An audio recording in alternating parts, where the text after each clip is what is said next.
Hello everybody, let's continue with the second part of the video. The second part of the video is about predicting. Okay, so the most important here about predicting is inferring. Most of our readers, in this case our learners, inferred and predict some actions, events and outcomes that are confirmed or dismissed during the reading experience. That is true.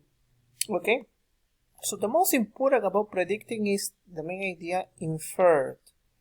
Most of our learners predict actions, some situations in the reading, because this process of predicting encourage our students,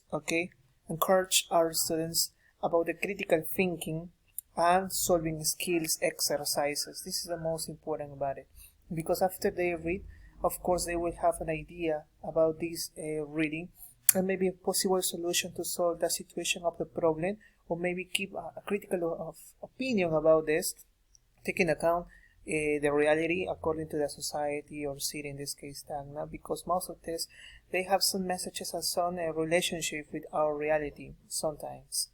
So this is the idea about this. Infer information, the beginning of the test, the middle and the end. But the most important of this is to encourage the critical thinking, and the most important is solving skills exercises, because this is the last part about reading activities. No, most of the time we need to find some specific information, but later at the end we have two or one question that it's about critical thinking. What would you do? What would you do? Something like this, right? So this is very important.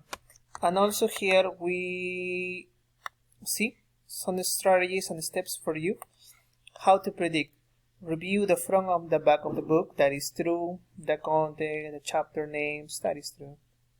Make connections of the test using your prior knowledge. Yes, of course, that is important and necessary sometimes. And create your prediction. Yes, it's incredible to have a prediction about this reading. Thinking about that you read, okay, and then you say, oh, but in this case I would do this action, and maybe with this action the story can go well, or I can find a solution to that problem. So you take the part of the offer in this case, in order to have prediction ideas to solve. Here says some of the languages thinking stems used when predicting includes since happen, I think, while looking over the test before reading. I predict I will learn about the use of technology in class, for example. And guessing this book will be about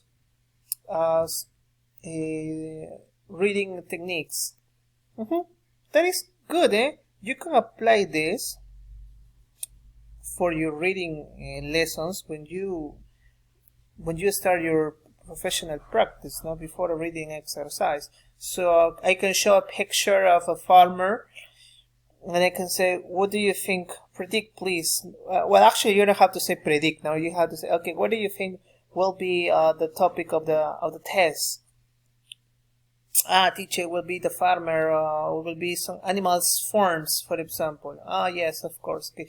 You give the chance to students to provide their ideas, and also give the chance to express their opinions and predictions about the test. And it helps a lot, because the student can participate, and they will be really interested to read the test. So this is one. Okay, so I know that you get the idea.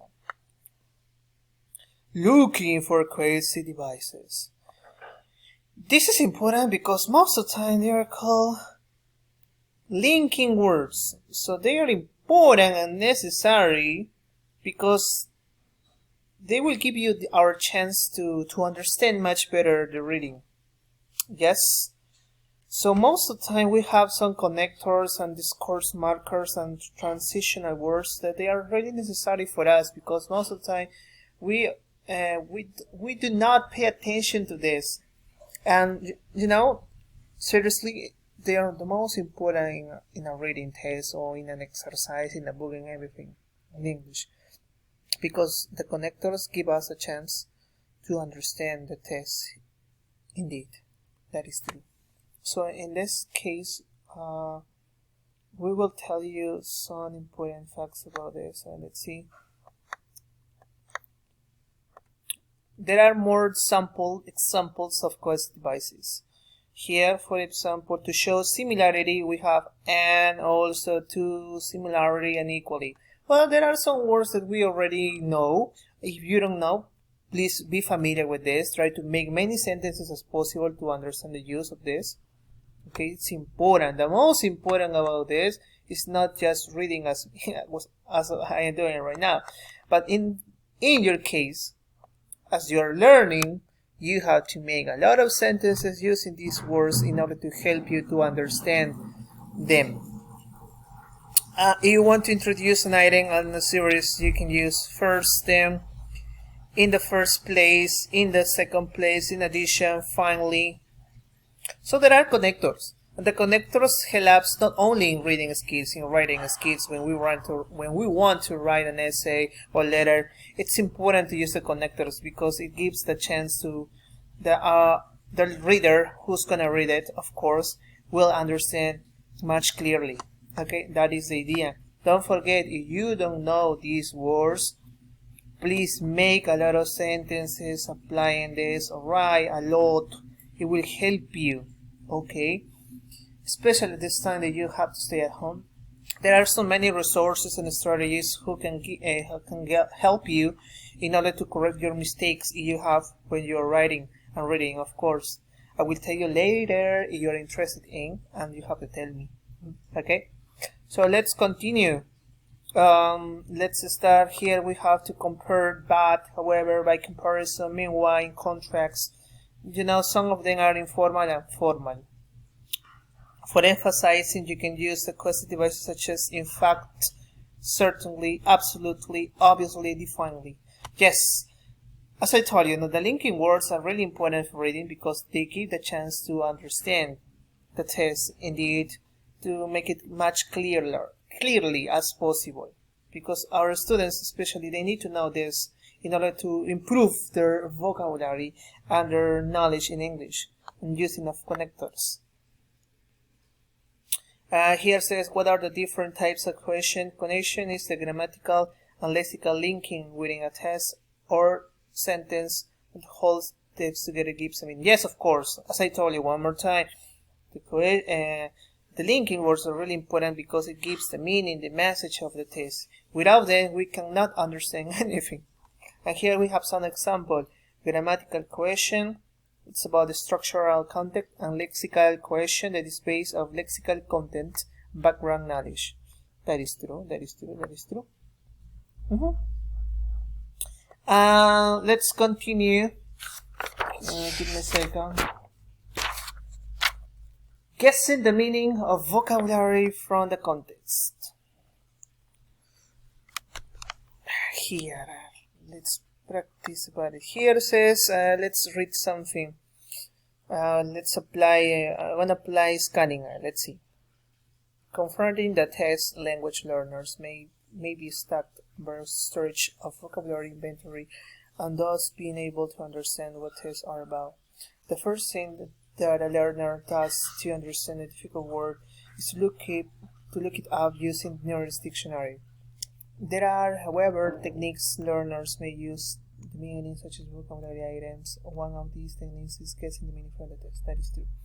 Okay, the first part right here tells us the importance of guessing the meaning from a vocabulary of a word specifically from the text, because most of the time our students do not understand anything of the text, and most of the time they use their dictionary to find word by word, word by word, and this is very good because they're looking up for the dictionary, so it's amazing. But also it's really bad. No, it's not good. It's not good because the student will be engaged to look it up every word that they don't know in the dictionary, and this is not the idea. The idea is that they have to guess the meaning. It doesn't matter if they're wrong or right. You can help them, okay? Because most of the time, it's not exactly this, okay? Don't think about this. I don't want to say that they waste time looking words for the dictionary, but we have to save time most of the time at classes, because at home, of course, at home you're free to look for or to look it up any word that you want in the dictionary you don't understand. But at the classes, it's so complicated, and we need to save time because we don't have enough time, especially in schools, public schools, most of the time. So this is our idea here.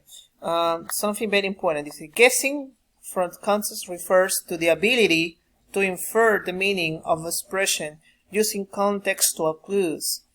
Contextual clues. Yes, that is true. This is about like a predicting and inferring. Now it's part of this, okay? It's part of this.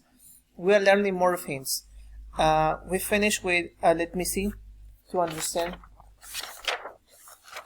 We practice about scanning,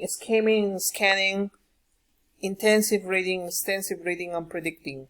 And looking for cohesive and guessing. They are very similar from all of them, but they are important too, okay? So most of the time about this, guessing the word or the vocabulary from the context can be very easy because there are some words in English that they are very similar than in Spanish. For example, taxi, information, communication. So they have similarities, alright? So this is a linguistic context like this, no? And situational context here says extra linguistic elements that contribute to the construction of meaning.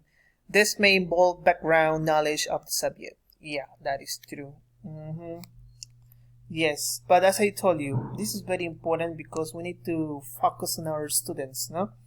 How you can guide your students or tell them to apply this exercise, telling them that there are some words in English they are very similar with Spanish, so you can guess the idea of the translation on it, right?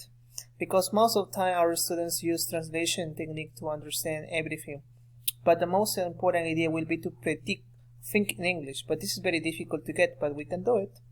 All right, this is one way to get the idea. Okay, there are some words that are very similar in English and Spanish. That is true, and they help us to understand much better some words or ideas about it. But most of the time we need to read a lot, and this is the only idea. Read a lot and find new words, and those can help us to understand and get much vocabulary, and you can get it. Okay, so here says what this amounts to is that learners should be able to infer the meaning of unknown words. It's so complicated for me because I don't have my glasses. I can't read it very well. Oh gosh. The meaning of vocabulary items that surround it, and the way the word is formed, background knowledge, and the subject and the situation. That is true. That is true. Sometimes when we are reading a test, for example, or a simple sentence, and you don't know a word, you can guess the meaning of this word by reading the contents of the exercise. Okay, so it helps us in order to have a previous idea about it. But maybe when we predict this, it's not exactly the same thing, but you have the chance to predict and give your idea. And this is the most important. Participate and give your idea. It doesn't matter if you are wrong or right. Okay, you have to feel happy about it. Because most of the time teachers, when they say, what does it mean this? I mean, for example, I have breakfast in the morning. And our student doesn't know what does it mean breakfast, but he got an idea. I have in the morning. So what can I do in the morning? ¿Qué puedo hacer en la mañana? Levantarme. I'm sorry, it's not the correct answer, but you are very near. Please think about it more and give me your answer. Don't tell him or her, no, it's wrong. Don't say anything, please. Give the chance to our students to participate and motivate them to participate. Because if you stop him or her, they won't participate anymore, never in the life. Okay? This is the idea. Okay? Sometimes from the context of the sentence, we can get the message. So we can apply this. So we have many ideas there. The first one, don't forget about it. What is this? It's 14 minutes. I forgot it. So we have a third part. Okay, we will have a third part about it. So See ya in techniques for guessing. I hope you understand anything